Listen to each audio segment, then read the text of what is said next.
What about you? It's a 2010 Renault Clio, and this is the Mark III, I believe, and it has an R plate on it.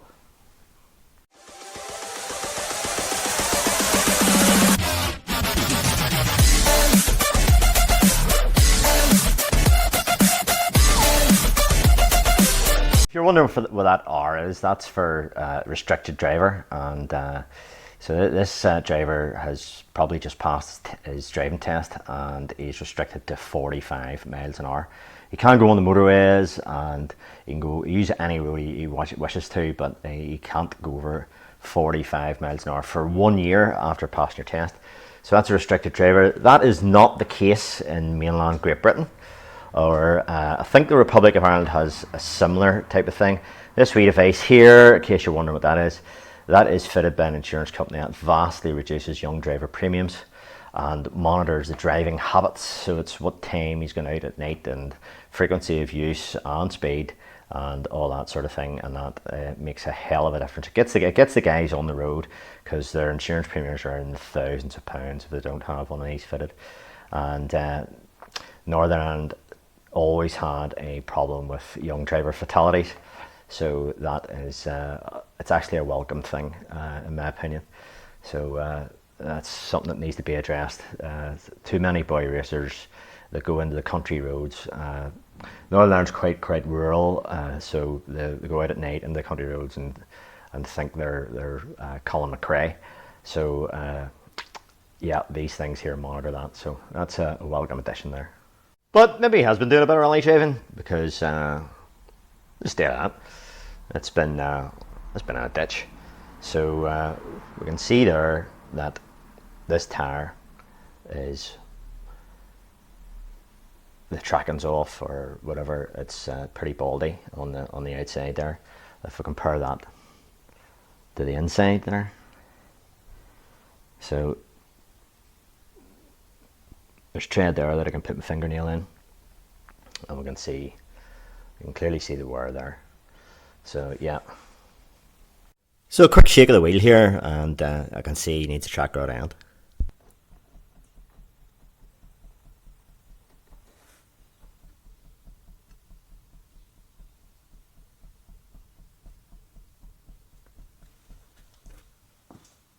So in order to go about changing this tie rod, there's a couple of things I have to do, and preparation is the key. So what I've done is I've used an air drill with a wire brush attachment. I've cleaned up all the threads. Threads have come up pretty well in this, bit of WD-40, and I can screw that in and out with my hand. Now that's not always the case. I did one only the other week, and I cleaned up the threads the best that I could, and the threads were still sort of corroded. They were pitted, so there was metal was deformed with it, and no matter what you did, what I ended up having to do was screw the tie rod end off, and running it up and down with a deep socket on the impact, and that's the only way I could get this thing to move freely.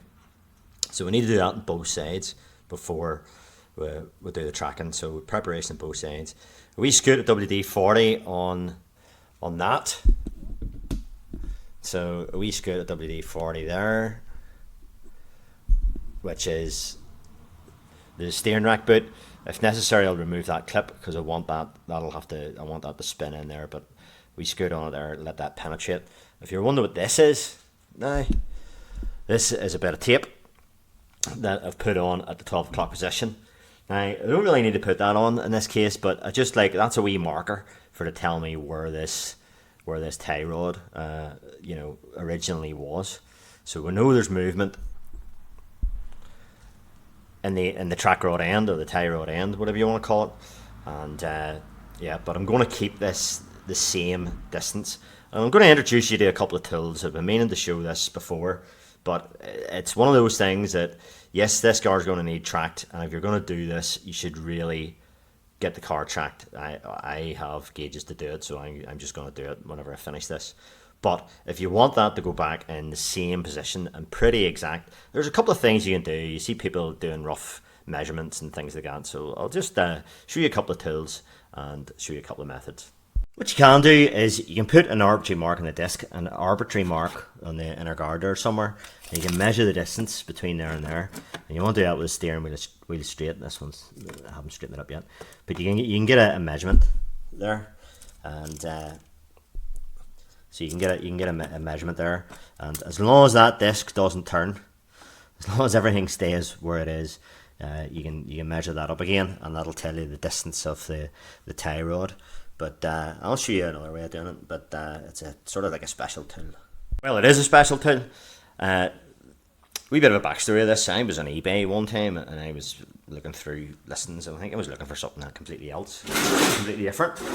And I came across this thing and it was dead cheap. It was less than 20 quid. So for what it is, it was dead cheap. Now, I'm not saying you'll get this for 20 quid because it's far more substantial for 20 quid. So there's the part number there. It's made by this company Nielsen that they make timing tools and that stuff. The stuff's not bad, like, you know. If you're a brand snob, it'll not do you, but it does me great. And for all the price I paid for it, and we'll get you in the focus for that. And here we have there's a bit of instructions there, but anyway, we don't need the instructions. So we'll have a thing that looks like a lot of pipes. For a lot of smoking pipes, so you put your tobacco into there and you light her up and away you go. Well, you don't do it with this because there's a hole in the arse of it, so you can see through that. Maybe it's like a peephole or something. So there's a couple of clamps here, and there's different sizes of this, and this wee funny thing, and that wee boy there. So I'm going to put this on just to show you this, and I am going to use it in this case because I want the tie rod to remain in the same position. Now in this case, because the nut's nice and free, I don't really need to use this. I'm more or less just showing you this, and I've never seen it used actually. I done a YouTube search for it, and I don't think I can't remember. I don't think I came across it anyway. But I'm going to show you it anyway. For the one I had the other week with the nut that I couldn't get it free, the locking nut, it was very useful. So, and here's another tool. And again, for brand snobs, it wouldn't suit you. This is a cheap make you can get in Europe and the UK, US Pro, and it's a 22 and a 21, and they're the common sizes of those lock nuts. And it's a good beefy bit of metal there. So it's just a hunk of metal, and it's a very big spanner. The hole in it is just for hanging it up, I assume. You hang it up in the nail or something like that. But it's a good size, and there it is. It's about the size of my forearm. There. Whatever that is, 18 inches or something. And you can hit that a good bladder, so you can, because there's plenty of meat on it. And I think that was a tenner or something. So I don't know the part number, do your own research. Usual, I don't put links in because I'm not affiliated with any of this stuff. I'm just showing you it. So here's this contraption fitted here, and what we'll have here, we'll have this clamp, and that screws into that, and then there's this extension piece, and that fits over the track rod end, so that is able to slide up and move out of the way. That thing there screws out, so we'll just disassemble it quickly here for you. So that screws out like that. Just screw it back in again, and we'll select a suitable smoking pipe, and it goes over the track rod end like that. So just tighten it there, and it's that just keeps the distance for you. So looks a bit of a contraption there, but stayed simple. And there's a couple of different smoking pipes with different size holes for the different. So you select the one that goes over the track rod end as nice and neatly as you can. I have just the one clamp on there, but you get an extra couple of clamps in it, and they go either side, so that you can put it on with 3 clamps. That's probably advisable to do if you have to rattle that off with the impact gun. If that won't come up and down there, then you probably have to clamp it more, because the impact gun will just loosen that up and you'll lose your measurement. So all we do is we can just lift this off here, and keep it to the side. We can remove it completely if we wish, and then we just loosen that lock nut, and we can slide our slide. We can unscrew our offending track rod end. So I'll tell you why this is actually a good idea, because aftermarket track rod ends, whenever you buy a track rod end, nearly 9 times out of 10, if it's a different brand or different make, it'll be either shorter than or long, a wee bit longer. So it's hard to get them the same. I've sort of noticed something with this. This is pretty actually new looking, and these have been replaced before. Right, so we'll have a wee look at this track rod end, and this is what you need to do when you're replacing track rod ends, because, as I say, the one you take off will be a different length to the one you're putting on, unless it's exactly the same make, and well, even at that, you wouldn't know. But I can read on the bottom of it, it says FII, and I have an FII track rod end here. So, and it's not very rusty looking. So, and the other one's the one on the driver's side is an FII one as well. So it looks as if these two have been replaced before, and I'll confess to you, I actually confirmed that. I live in a small town, and the car part supplier was able to look up the reg, and these were replaced in 2016. So this is just turned 2020. So these were replaced 4 years ago. Now they normally last a lot longer than this, but I suspect that either this car has taken a couple of whacks on the near side. What you tend to find, generally speaking, is that you get a lot of suspension wear on the near side, because that's where the curb is, and that's where the grates are and stuff like that. And you can see from the wheel of that there's been in a ditch as well. So you may have, it may be because of damage, but as we can see that there's a possibility that these were replaced and the car wasn't tracked. So that's another reason why I'm tracking it. So this is an FII, but it actually is a bit different. Now, whether they've upgraded them or not, I don't know. That is embossed on it there, FII, whereas this one is not embossed. It's just laser etched on it there. So we can see that they are different looking. So even though they're the same make, we're going to get a slight difference in length. So is that going to come up in the camera there? They're not identical to me. Let me see. See if you put it there like that. If I can get this thing to stay in focus, every time I go up, do close-ups, it doesn't want to focus. So, yeah, they're about the same. Slight difference. There's a slight difference in it. Possibly. And it probably looks the same on camera, does it? Slight difference there. So even though they're the same make, there's a slight difference. So whenever I go to put this new one on with my, it's going to maintain that exact length of the track rod end. But we know that's wrong anyway, because the car, that wheel's torn out, even with the movement that was in the track rod end. Right, so with our special machine in place, we're going to just screw this bad boy up here.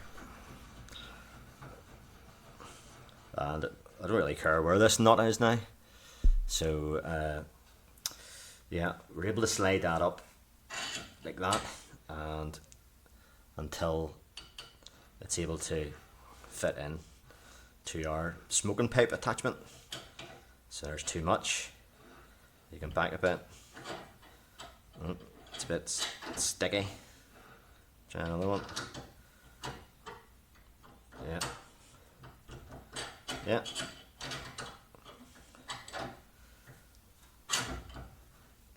Try another one. Nope. So spot on there. We'll just run our locking nut up. Just finger tight for the moment will do rightly. And we'll get our contraption removed. So we'll just lift that off the track rod end.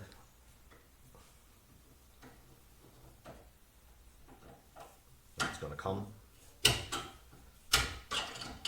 There we go. Just need a wee wiggle.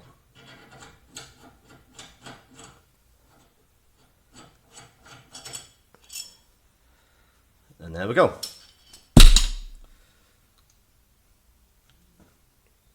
And we'll take that off, and our wee bit of tape still pointing up. So just another wee thing, just before I forget, these track rod ends are sided, so you can see they're LH out, so left hand outer for that suspension piece there, that track rod end. And you may think, well, this is only lasted 4 years, don't know the mileage. Of course, I didn't fit this, but these are quite reputable as an aftermarket brand. There are aftermarket manufacturers out there, and when they don't last, they only last a couple of years or something. It doesn't surprise me, but these are pretty good. I find these pretty good, and a lot of guys are okay with this brand. So, in case you think that they're rubbish, they're usually pretty good. So, oh well, it's getting changed. Okay, so when I use the term tracking, well, what I'm talking about is if you imagine railway tracks, so two parallel lines, and what you have is sort of like an imaginary datum line which goes down the centre of the car. So you have your four wheels, and what you want is an equal distance between that datum line and the wheels. And if you achieve that, the car will go in a straight ahead position. Some manufacturers, they would specify a wee bit of toe in, and the reason for that is when you accelerate, the two wheels then, if they're slightly towed in, the two wheels sort of go out like that when you accelerate. But you know, the majority of cars that I do, I more or less try to get it more or less at the zero for the toe in. And the toe in is the distance there with respect to the distance here on the front. So what I do first of all when I put the gauges on is you want to get that all the wheels in respect to the imaginary datum line. Now, just in case you're wondering, the tyre on that left there had the wear on the outside of the tyre. Now, usually when the tracking's off, it'll wear more on the inside, and the wear on the outside is more indicative to camber. So you have positive and negative camber, and that can be seen here. So if you imagine the wheel is sitting like that, so that outside edge then is touching the ground more so, it'll have a positive camber. And then if you have a negative camber, the wheel's sitting like that. So in this case, it's probably not the track rod end is causing that wear on the outside. These wee Clios, they do have a known problem with the strut mount. Wears at the top and fails at the top, and it makes the wheel sit out. There is no adjustment on the camber on it, but the other thing I found was the tire pressures were very low as well. But we're just going to get this video here is about tracking, and it's about changing that tie rod, and that's what we're doing. Okay, so we've got the cars on stands here, and it's off the ramp, so gauges are on, and we can see here the green's towing in there. So if we look at our rear gauge, it's sitting at number 8 there. So there we go. You can see that. Around to the other side, and let me see if we can see that. What's that sitting at? And it's a massive toe in there. So you can see the red part is toe out. That bit's toe in. So yeah, it's massively towing in on that left side, and Let's see if we can zoom you in there. So it's sitting at number 6. So what we'll have to do is we'll have to even these two numbers up here with respect to the sort of center line in the car. So we'll get her adjusted up and get this thing tracked. There's a few other things to do. I'm going to put a set of wiper blades on, and this washer jet here is just flying over the roof. It's just going over the roof, so we'll do the adjustment on that for him. Oil filters and air filters, just this car just came in for an ordinary service because the service light was on, and this is what we've ended up doing. So that's what it turns into. So there you go. So that's that type of Clio there. If you're interested, it's a Mark III Clio. So we'll get this thing adjusted up, get that true. So there we go. And as we are plate, so they'll be staying in the middle of the road, hopefully a wee bit better. That's with the steering wheel locked in the straight ahead position with the steering clamp, and all 4 brakes applied with a brake holder device. So there we go. So there you go. That's there's an army thing there, right? Was wheel nuts shared when I was tightening the wheel nut up? So look, he had a set, so there's one missing in that. So there we are. Okay, I think that's it for this one. I'm not gonna really record any more here. I need to get this car out. So all the best. Thanks for watching as ever, and hope you enjoyed that. All the best. Goodbye.